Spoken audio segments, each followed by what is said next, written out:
পথাৰখনৰ পৰা আমি খাই দিছোঁ। খেতি পথাৰখন যদি এবাৰ যদি খেতিটো নষ্ট হৈ যায় আমাৰ, সেই বছৰটো আমাৰ দিগদাৰ হ'ব চলিবৰ কাৰণে, হয়নে? হয়নে নহয়? এইটো মানে কি কৰিছে, ভাৰত চৰকাৰৰ পৰা এটা পদক্ষেপ লোৱা হৈছে যে আমি খেতিয়ক মানুহক সহায় কৰিবৰ কাৰণে খেতিৰ কাৰণে ইঞ্চুৰেঞ্চটো কৰি দিম কিছুমান ক্ৰপছৰ কাৰণে, কিছুমান খেতিৰ কাৰণে, যেনে ধান হওক, কি বুলি কয় মৰাপাট হওক, তেনেকুৱা ধৰণৰ বিভিন্ন আলু হওক, সৰিয়হ হওক, পিছলৈ সৰিয়হ আলু এইবোৰ আহিব। এতিয়া বৰ্তমান চলি আছে আপোনাৰ ধানৰ কাৰণে ইঞ্চুৰেঞ্চ। এতিয়া ধানৰ কাৰণে ইঞ্চুৰেঞ্চটো কৰা কিয় দৰকাৰী?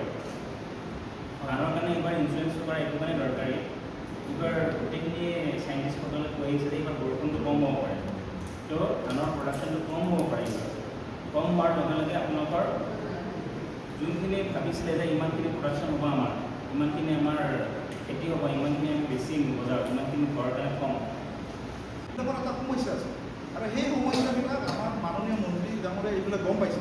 সেইকাৰণে তেখেতে এটা নিৰ্দেশনা দিয়াৰ কাৰণে এটা চেষ্টা কৰিছে, যিবিলাক ভূমিহীন কৃষক, যিবিলাক নেকি ভূমিহীন কৃষক 3 বিঘাৰ তলত আছে মাটি, প্লাছ যিবিলাক নেকি আধিয়াৰ চিষ্টেমত কাম কৰি আছে আমাৰ প্ৰকৃত খেতিয়ক, তেওঁলোকে যাতে এই PM কিষাণে হওক বা আপোনাৰ ফাৰ্মাৰ আইডেণ্টিটিয়ে হওক, এইবিলাকৰ পৰা যাতে বঞ্চিত নহয়, সেইকাৰণে তেওঁলোকে ইতিমধ্যে তাৰমানে কেন্দ্ৰীয় চৰকাৰলৈ এটা লিখিত তেওঁলোকে দিম বুলি কৈছে, যাতে সেইসকল খেতিয়কক ভৱিষ্যতে যাতে আমি ফাৰ্মাৰ আইডিটো দিব পাৰোঁ, আৰু প্লাছ তেওঁলোকক যাতে আমি PM কিষাণখিনি দিব পাৰোঁ।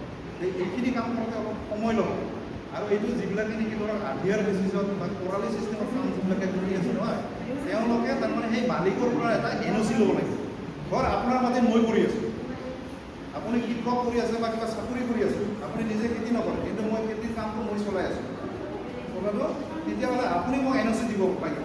আপুনি এইভাৱে দিব লাগিব যে এই মানুহজন খেতিয়কৰ পঞ্জীয়ন কৰোঁতে কোনো ধৰণৰ মোৰ সমস্যাটো নাই, তেখেতক দিব পাৰে।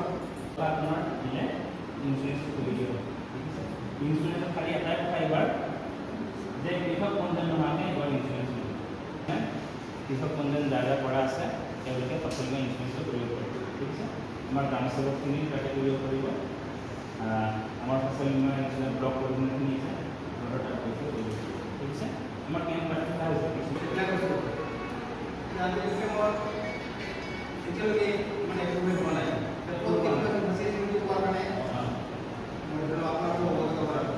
তেতিয়াহ'লে এই পৰ্টেলটো যদি খুলি দিয়ে ভৱিষ্যতে, তেতিয়াহ'লে এই পৰ্টেলটো আপলোড কৰি দিলে আপোনাৰ পঞ্জীয়নটো কথাটো বুজিছিলে। কিন্তু মাটিৰ মালিকে যিজন আছে গতিকে তেখেতে কৃষক পঞ্জীয়ন হোৱা পুনৰ আপত্তি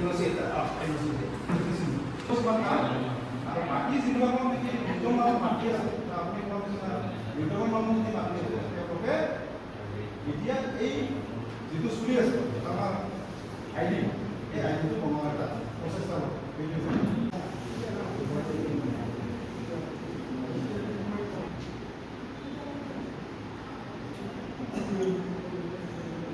এতিয়া বহুত ঠাইত আমি কি কৰোঁ, এই কথাবিলাক যেতিয়া আলোচনা কৰোঁ, ৰবি শস্যৰ কথা যেতিয়া কওঁ, তেতিয়া মানুহে এটা কথা কয় আমাক যে আমাৰ পানীৰ সুবিধা নাই।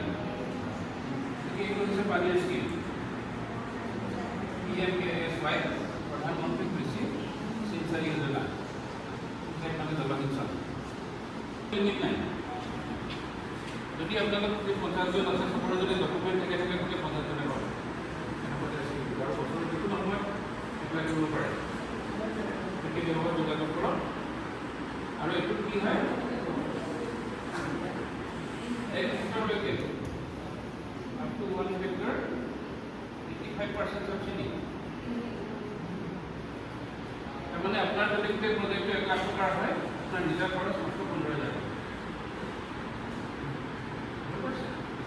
ইমান বেছি চাবচিডি কিয় দিছে গভৰ্ণমেণ্টে?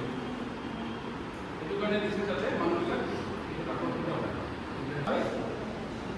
ড্ৰিপ ইৰিগেশ্যন এটা কোৱা হয়, স্প্ৰিংকলাৰ ইৰিগেশ্যন।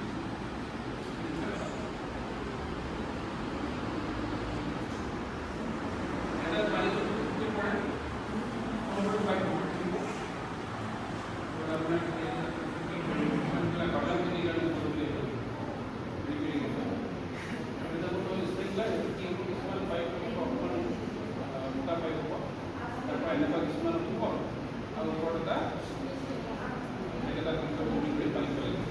গোৱালপাৰা জিলা কৃষি বিভাগৰ কৃষি প্ৰযুক্তি ব্যৱস্থাপনা অভিকৰণ চমুকৈ আত্মা নামৰ আত্মাৰ উদ্যোগত আৰু দুধনৈ উন্নয়ন খণ্ডৰ সহযোগত আমি দুদিনীয়াকৈ কৃষক প্ৰশিক্ষণ এটা অনুষ্ঠিত কৰিছোঁ। এই প্ৰশিক্ষণটো আৰু আজি এই প্ৰশিক্ষণটোৰ আজি অন্তিম দিন। গতিকে এই অন্তিম দিনত এই প্ৰশিক্ষণ শিবিৰত প্ৰায় আমাৰ দুধনৈ উন্নয়ন খণ্ডৰ অৰ্ধা শতাধিক কৃষকে অংশগ্ৰহণ কৰিছে। আৰু এই প্ৰশিক্ষণটোৰ আমাৰ মূল উদ্দেশ্য হৈছে যে বিশেষভাৱে আমি খেতিয়কসকলক বৰ্তমান সময়ত প্ৰাকৃতিক খেতিৰ গুৰুত্ব আৰু তাৰ লগতে বৈজ্ঞানিকভাৱে আমি কেনেকৈ হাঁহ কুকুৰা পালন কৰি এটা অৰ্থনৈতিকভাৱে স্বাৱলম্বী হ'ব পাৰি তাৰ ওপৰত কৃষকসকলক আমি প্ৰশিক্ষণ প্ৰদান কৰিছোঁ। আৰু ইতিমধ্যে যিহেতু আপোনালোকে অৱগত যে প্ৰাকৃতিক খেতিৰ ওপৰত চৰকাৰে যথেষ্ট গুৰুত্ব দিছে। এই প্ৰাকৃতিক খেতি হৈছে আপোনাৰ প্ৰকৃতিৰ লগত সমন্বয় ৰক্ষা কৰি কৰা খেতি আৰু এই খেতিৰ মূল আধাৰ হৈছে আমি কেনেকৈ নিৰাপদ আৰু স্বাস্থ্যসন্মত খাদ্য আমি গ্ৰহণ কৰিব পাৰোঁ আৰু তাৰ লগতে আমাৰ যিখিনি আমাৰ পাৰিপাৰ্শ্বিক অৱস্থা সেই পাৰিপাৰ্শ্বিক অৱস্থাটো আমি অটুট ৰাখিব পাৰোঁ, যিটো আমাৰ ইক'লজিকেল ছিষ্টেম। আৰু তাৰ লগতে আমি মাটিৰ যিখিনি উৰ্বৰতা শক্তি কেনেকৈ বৃদ্ধি কৰিব পাৰোঁ আৰু মাটিত থকা যিবিলাক আমাৰ উপকাৰী অনুজীৱ আছে, যিবিলাক নেকি আমি চকুৰে নেদেখোঁ মাইক্ৰ' অৰ্গেনিজিম বুলি কয়, সেই মাইক্ৰ' অৰ্গেনিজিমবিলাকৰ কেনেকৈ আমি বংশ বৃদ্ধি কৰিব পাৰোঁ এই কথাবিলাকক আমি খেতিয়ক ৰাইজক আমি বহলাইভাৱে তেওঁলোকক অৱগত কৰিছোঁ। আৰু প্ৰাকৃতিক খেতিৰ এটা মূল বৈশিষ্ট্য হৈছে কি তাত আপোনাৰ আমাৰ থলুৱা গৰুৰ গোবৰ আৰু গোমূত্ৰটো লাগে আৰু তাৰোপৰি আপোনাৰ প্ৰাকৃতিক খেতিত কিছুমান আমি থলুৱা বীজৰ যিবিলাক নেকি আমাৰ ইতিমধ্যে বীজবিলাক আমাৰ সংৰক্ষণৰ অভাৱত হেৰাই গৈছিল, সেই বীজবিলাকক যাতে আমি ভৱিষ্যতৰ কাৰণে সংৰক্ষণ কৰিব পাৰোঁ। এই মূল প্ৰিন্সিপল এইকেইটাই আপোনাৰ প্ৰাকৃতিক খেতি। আৰু তাৰ লগত সংগতি ৰাখি আমি বৈজ্ঞানিকভাৱে এজন খেতিয়কে কেনেকৈ হাঁহ কুকুৰা পালন কৰি অৰ্থনৈতিকভাৱে স্বাৱলম্বী হ'ব পাৰি এই সম্পৰ্কত আমি এই প্ৰশিক্ষণটো ইয়াত আত্মাৰ জৰিয়তে প্ৰদান কৰিছোঁ। আৰু এই প্ৰশিক্ষণৰ কালছোৱাত আমাৰ অসমৰ ব্যক্তি হিচাপে আমাৰ গোৱালপাৰা জিলাৰ কৃষি বিজ্ঞান কেন্দ্ৰৰ সন্মানীয় বেঞ্জামিন কামাল ডাঙৰীয়া, উদ্যান শস্য বিশেষজ্ঞ মৌচুমী ভূঞা ডাঙৰীয়া, ঠিক তেনেকৈ আমাৰ মীন পালনৰ বিশেষজ্ঞ আমাৰ শিৱা ৰেজাক ডাঙৰীয়া আৰু তাৰ লগতে আমাৰ দুধনৈ কৃষি উন্নয়ন বিষয়া প্ৰাণজিৎ কলিতা আৰু দুধনৈৰ পশুপালন বিষয়া ডক্টৰ দিগন্ত ৰাভাই এই প্ৰশিক্ষণ কাৰ্যসূচীত অংশগ্ৰহণ কৰে সমৰ ব্যক্তি হিচাপে। আৰু লগতে অঞ্চলস্থ কৃষকসকলে আমাৰ যিখিনি উন্নয়ন খণ্ডৰ অন্তৰ্গত প্ৰায় 50জন খেতিয়কে এই দুদিনীয়া প্ৰশিক্ষণ কাৰ্যসূচীটোত অংশগ্ৰহণ কৰি উপকৃত হৈছে বুলি বা লাভান্বিত হৈছে বুলি আমি এটা অনুভৱ কৰিছোঁ।